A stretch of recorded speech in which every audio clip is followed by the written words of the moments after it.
Hello everyone, I think most of you know who I am, but my husband tells me that I should introduce myself. So my name is Michelle, I am Pastor Jay's wife.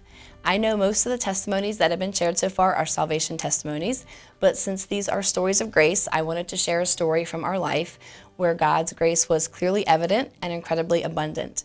Most of you have heard us mention sometimes our daughter Celeste, who died shortly after she was born, so I wanted to share her story with you. I was told initially that I was only going to have 5 minutes, but I did kind of write an abbreviated version of the story, but it's still going to be longer than 5 minutes. So to start the story, we have to go back about 20 years to 2001, and it was actually right around this time that Jay and I found out that we were expecting our first child, and we were very excited. We were living outside of Philadelphia, and Jay was in seminary. He was about a year from finishing his degree. Sometime around June, I was 5 months pregnant and I went into the doctor for routine blood work. And then they called me to say that there were some abnormalities in the blood work and that I would need to come in to get a level 2 ultrasound. They did tell me that 98% of the positives for that blood work were false positives, meaning that there was only a 2% chance that anything was wrong. So we found that encouraging. And the doctor did give me a brochure about some of the specific things that they were going to be looking at, was things like spina bifida and Down syndrome. And while that wasn't in our plan of what we wanted for a pregnancy, we were willing to work through that and with the Lord's help. But as I was looking at the brochure, I actually also noticed something called Anencephaly. And I didn't really read through it. I just glanced and saw phrases like no brain and always fatal. And so I kind of stopped and said purposely to myself, I'm not going to read about that because that's too horrible to even consider. So I kind of skipped that, and I did notice that it was a very rare condition that only occurs in about 2% of pregnancies. So I just kind of put it out of my mind and didn't think about it. So we went to the ultrasound, and we were a little bit nervous, but the technician was talking to us and helping us to feel relaxed. And I did notice during the ultrasound that the ultrasound technician kept kind of looking at the same spot on the baby, and I am very bad at differentiating what I'm looking at in an ultrasound, but all I could tell was that it was an area of the body that was round and it was empty. So I thought, well, it's kind of weird that she keeps looking at her stomach. And then when she was done, the ultrasound technician put the equipment away and quickly ran out of the room without saying another word. And even though the technicians aren't allowed to tell you anything about what they see, it's always a very bad sign when they run out of the room. So we kind of were in there for a few minutes waiting for the doctor, and then the doctor came in and very sad and somber and quietly said, "Your daughter has anencephaly." Now, I had forgotten to tell Jay about the brochure that I had read, and he had actually, from working in the hospital, had met some babies that had anencephaly, but he had forgotten what it was called. So he was looking very confused. And meanwhile, I start sobbing and just blurt out, "Our daughter has no brain." And that's all that I knew at that point. So the doctor took us, we were crying quite hard at that time, back to his office to explain anencephaly a little bit more to us. And so we found out that it's a fatal neural tube defect that happens within the first few weeks of pregnancy, actually, when the top of the spinal column, which ends at the base of the skull, doesn't fuse correctly. And so then what happens is there is a hole in the back of the skull. So everything that God designed for the development of a baby's brain leaks out of the back of the skull, and then the baby has no brain. The rest of the body ends up forming perfectly, but there's no brain.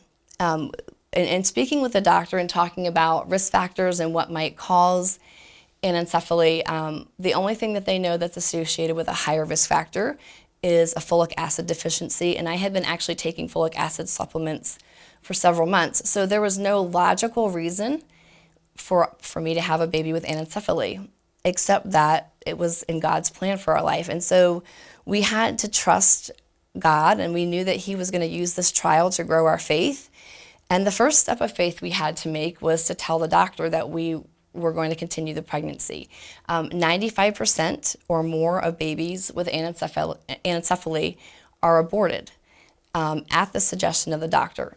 Because they're not going to survive, the medical community's opinion is that it's not worth continuing the pregnancy. So I was very concerned about how I was going to get through the next 4 months of my pregnancy, but we also knew that the length of our daughter's life was in God's hand and not in ours. So we left the hospital, and the hospital we had to go to was about 45 minutes away from where we lived. And we sobbed hysterically the entire way home. We went straight to our church looking for our pastor. And once we were able to speak with him, we were shocked and devastated, and we were kind of in crisis mode. We didn't really know what to do next. And so we knew that we were going to have to tell our families and our close friends. But we also knew that this was on a Friday, that we weren't going to want to come to church on Sunday and have to answer a bunch of questions. So we decided to go away for the weekend and asked our pastor to actually make the announcement to the church of what had happened so that everybody would kind of know, but that we weren't going to be the ones to have to tell everyone. And so we went away for that weekend. It really was just a lot of crying. We weren't questioning God's goodness. We were grieving, and God is okay with grieving, because grieving isn't a lack of trust. It's just an acknowledgement of pain and heartbreak. And we felt God's love and comfort and peace in a very powerful way that weekend. And I think the fact that we were trusting God, even that in our grief, was another example of God's grace, because it was a strength of spirit that was beyond human ability. It wasn't our strength that was allowing us to say, okay, God, we need your help through this. Help us to trust you, but this is your plan. We're going to accept it. When we got back that weekend, we still had a lot of questions and concerns. And this was really where we saw God beginning to answer specific prayers in very miraculous ways. First, we were both so thankful that we had a diagnosis ahead of time. We were able to grieve and process what was happening for months before our daughter was born, so that we could prepare as much as possible emotionally for that. And had we not known ahead of time, I think the trial would have been a lot harder. The grief process, I think, would have been longer. And I have already mentioned this, but I was concerned about how I was going to handle the next 4 months of my pregnancy. I had been enjoying my pregnancy a lot, and I didn't want to spend 4 months grieving through it. I kind of had a lot of questions. I was fearful about, things I was imagining, people in the grocery store or gym asking me questions. What should I tell my coworkers?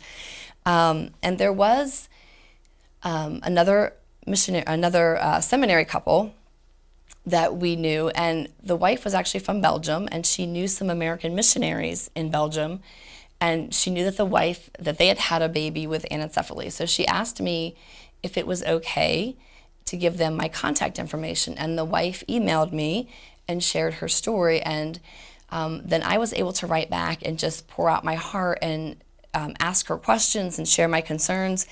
And I did mention to her that I was concerned about how I would enjoy my pregnancy, and her reply to me was such a balm to my soul.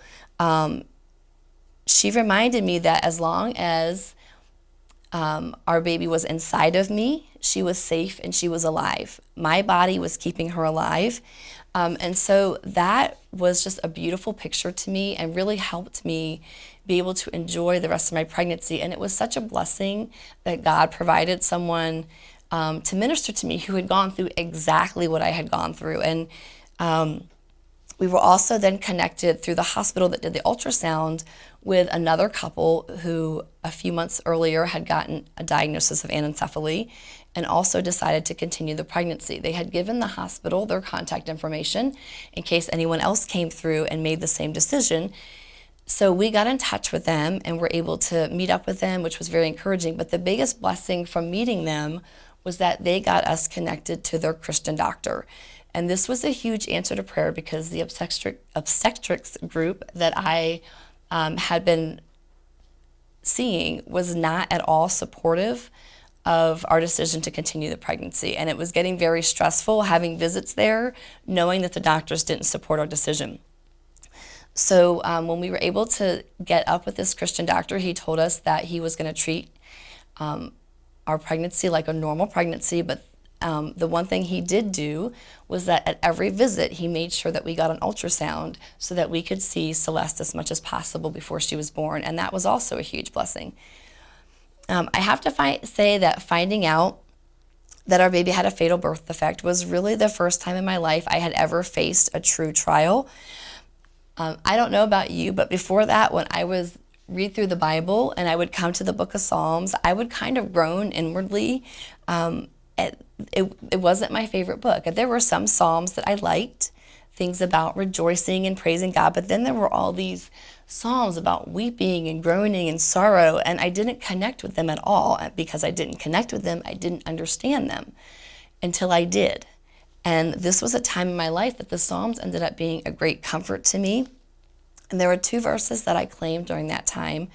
Psalm 27, 13 and 14, which says, I would have lost heart unless I had believed that I would see the goodness of the Lord in the land of the living. Wait on the Lord, be of good courage, and he shall strengthen your heart. Jay and I really wanted this trial to be a testimony and a light to others, to give God glory. He was working part-time at the hospital as a respiratory therapist. I was working full-time as a researcher in Philadelphia. And so we were both around a lot of unsaved people through our coworkers, and we also had unsaved family members.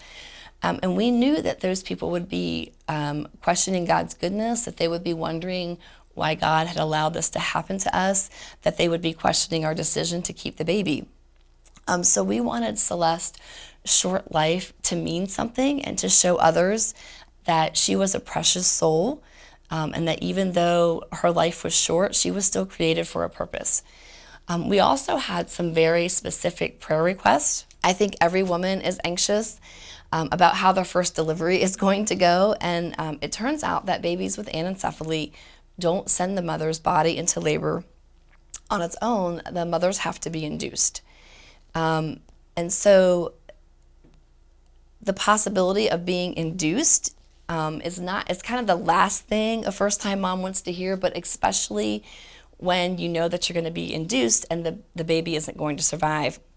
So I was very anxious about that. I was praying that I would go into labor on my own, which is only a miracle that the Lord could provide. We also learned that babies with anencephaly are often born looking deformed in their faces because in the last few weeks of pregnancy, they start to absorb some of the amniotic fluid through the hole in their skull. So then their faces look swollen and distorted.